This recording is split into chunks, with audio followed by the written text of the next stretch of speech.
हम आते हैं अपनी सेकंड इनिंग्स के ऊपर, Yes. बिकॉज यहाँ पे जब इंडिया ने बॉलिंग करी, once again dominating win, comfortably 30-35 run हम जीते हैं. Yeah. The main talking point is going to be about each and every individual. हाँ. ठीक है, यहाँ पे हमारे 3 नए पेसर्स थे, मयंक यादव, अशोक एंड तीसरे बंदे कौन थे? यश ठाकुर. Yeah. यश ठाकुर ने, अब मैं देखो यश ठाकुर की परफॉर्मेंस आप कैसे जज करोगे? लेट्स टॉक अरे अबाउट भाई, हिम फर्स्ट. हाँ, yeah. 2 विकेट लिए बंदे ने, नहीं पावर प्ले में ही 2 ले लिए थे, क्योंकि अल्टीमेटली पावर दो प्ले बैक टू बैक. हाँ. क्या कैच पकड़ा हाँ, कॉटन बोल्ट हाँ, का. राइट 53 for 3 थी Zimbabwe in the power play. देख के लग रहा था कि बैटिंग जो है, मतलब यस अल्टीमेटली मुझे एक्चुअली में लगा था कि पावर प्ले में अच्छा 53 बना दिए इन्होंने, कुछ भी कह ठीक लो, है. But at the same point of time जो बॉलिंग हमने करी थी it was more than good enough. Mayank Yadav ने कसम खा रखी बेनेट को क्या ऐसे ब्यूटी हाँ, बॉल ऐसे डालूंगा, out बार आउट करूंगा, करूंगा. right. ब्रिलियंट बॉलिंग में हाँ, मयंक हाँ, यादव, मैं तो बहुत बढ़िया वेरी लगा इंप्रेसिव भाई. टुनाइट. यश ठाकुर की बात मैं पहले करना चाहता हूँ. अब यश ठाकुर को आप जज कैसे करोगे? 2 विकेट लिए, लेकिन 45 रन खाए.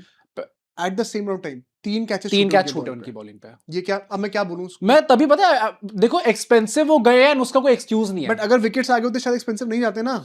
हाँ, मतलब 5 मतलब उस सेंस में आप कह सकते हो, but at the same point of time मतलब उस सेंस से भी देखेंगे ना कि just because catches, just because तो नहीं, वैसे काफी बड़ी Just बात, because.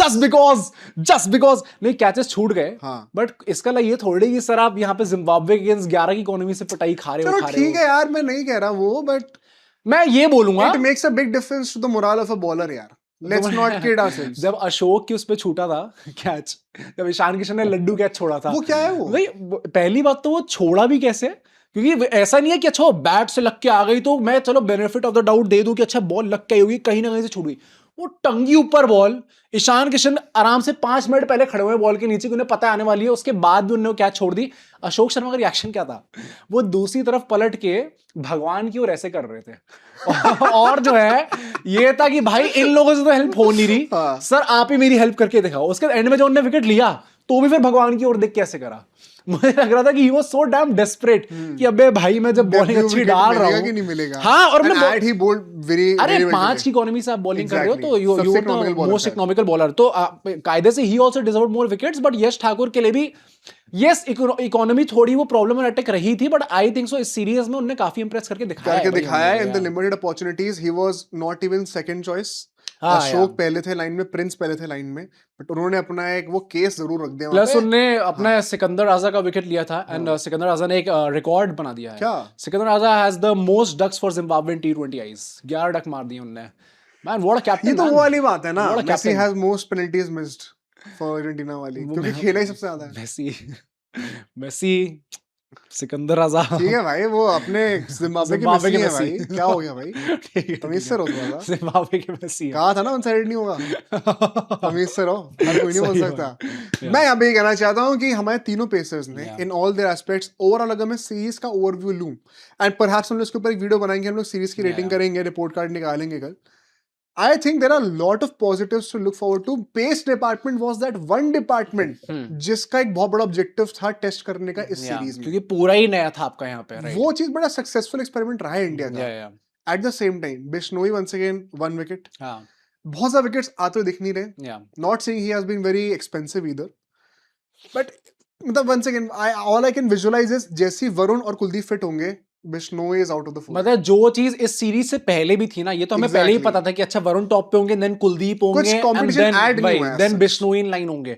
अभी भी वही है, and it's not even like अच्छा मार्जिन थोड़ा क्लोज हो गया अब यहाँ पे, या फिर अब कुलदीप को ओवरटेक करने वाले हैं. वो वही है, वरुण एकदम टॉप पे है, कुलदीप थोड़ा सा नीचे आते हैं उनके, एंड देन बिश्नोई काफी नीचे आते हैं उनके. तो प्रॉब्लमैटिक थोड़ा सा लग रहा है. ऑल इन ऑल तुम क्या करना चाहते हो शेर सेरी कप्तानी के ऊपर भी, and the way Indian bowlers have perform? Because हम लोगों ने 250 खाए थे इंग्लैंड से, काफी सवाल उठे थे.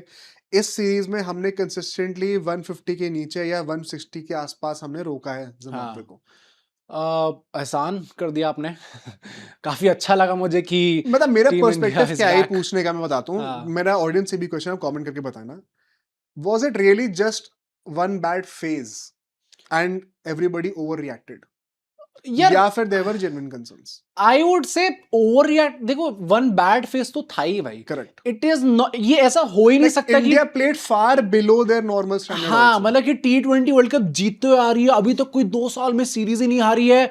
तो वो जब हम लोग हारे भी वो 2 सीरीज एंड व्हाइट वॉश हुए तो obviously it was a bad phase. Overnight ये टीम इतनी गंदी नहीं बन सकती। ये प्लेयर जो कि और किसी भी टीम में वॉक इन करेंगे इतने गंदे नहीं हो सकते। At the same point of time I would not call it an over reaction, क्योंकि इंडियन क्रिकेट है।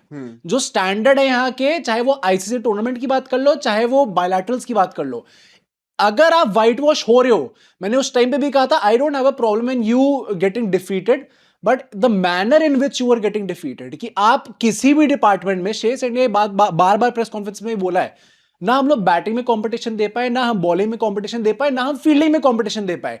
तो जो 3 एस्पेक्ट होते हैं आपके किसी भी क्रिकेट गेम के, अगर आप हर चीज में पीछे रह जा रहे हो तो कहीं ना कहीं आपको क्वेश्चन करना ही पड़ेगा। तो I would not call it an over reaction.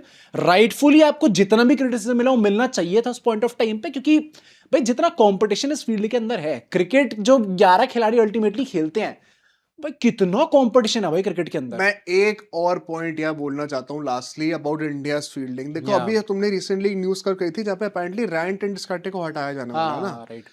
अभी नेक्स्ट मंथ ही, अभी जो ये 15-20 दिन का गैप है, इसमें बीसीसीआई की रिव्यू मीटिंग भी होने वाली है एंड मोस्ट लाइकली कुछ सपोर्ट स्टाफ के लोगों का कॉन्ट्रैक्ट खत्म होगा। There could be a possibility कि रैंट एंड डिस्कार्टे हट रहे हैं, तो इस स्केपगोट कोई ना कोई होता है। When do we call out T Dilip? हाँ वही। एंड बाय द वे मेरा कोई पर्सनल एजेंडा नहीं है, I love the guy, I love the way he coaches the team, और वो टीम का एनवायरनमेंट बड़ा अच्छा रखते हैं। But there comes a point where you have to look at the results also, और ये पिछले 2 साल में बहुत खराब रहा है अक्रॉस फॉर्मेट्स, जहाँ पे अलग अलग प्लेयर्स होते हैं, सभी की सेम। मैं तो ऑनेस्टली ये बात बोलूंगा कि बिफोर 2024 तक तो I was a big fan. T Dilip की जितनी वीडियोस भी आती थी 2023 वर्ल्ड कप में तो पूरा कल्चर उन्होंने कितना वही मैं वही कह रहा हूँ कि उस टाइम पे जो पूरी वीडियोस भी आती थी, फील्डिंग मेडल का होता था, the way how all the senior guys also respected him, तो I was a big fan and I am still is. Obviously जिस तरीके से उन्होंने इंडियन क्रिकेट को हेल्प करा है, प्रिटी श्योर कि उनका जो कंट्रीब्यूशन है काफी बड़ा रहा है इसके अंदर। But at the same point of time वही बात है, देखो गंभीर का भी कंट्रीब्यूशन बहुत बड़ा रहा है, बट जब वर्ल्ड कप के बाद जब 2 रिजल्ट नहीं आए तो गाली पड़ी ना उस बात पे। तो राइटफुली जब 2 साल से लगातार ये चीज आ रही है, and it is not about a singular player, it is not about a single format.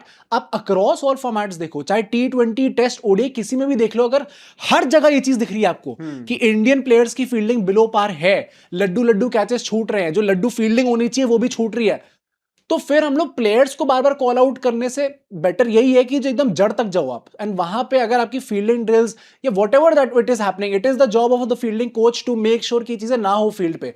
अगर वो बार बार दिख रहा है, you have to call it out, and maybe then मतलब if you have to take a call, क्योंकि T Dilip का तो यही निकल के आया था कि रोहित शर्मा ने ही करवाया था कि नहीं आप इनको एक्सटेंड करो, मैं चाहता हूँ ये कंटिन्यू करें। अब रोहित शर्मा खुद कंटिन्यू कर रहे हैं नहीं कर रहे यही नहीं पता हमें, तो टी दिलीप का भी मतलब नॉट श्योर कि उन्हें करना चाहिए। एक सबसे बड़ा मेरा कंसर्निंग पॉइंट रहेगा, आप लोग भी प्लीज कमेंट करके बताना अगर आप अग्री करते हो, because in my opinion fielding अब ना इनएक्सक्यूजेबल होते जा रही है। हाँ भाई, एक पॉइंट ऐसा रीच हो चुका है। एंड ये मैं वही कह रहा हूँ, ये जिम्बाब्वे थी इसलिए हमें इतना महत्व पता नहीं चल रहा। 4 कैच ड्रॉप बहुत बड़ी बात होती है। Correct. अगर ये किसी अच्छी टीम के अगेंस्ट आया, खुदा ना खास्ता किसी टूर्नामेंट के अंदर आ गया, तो गए फिर हम लोग भाई, फिर हम लोग खत्म है। वर्ल्ड कप जीतना तो फील्डिंग नहीं, हाँ नहीं हो सकता।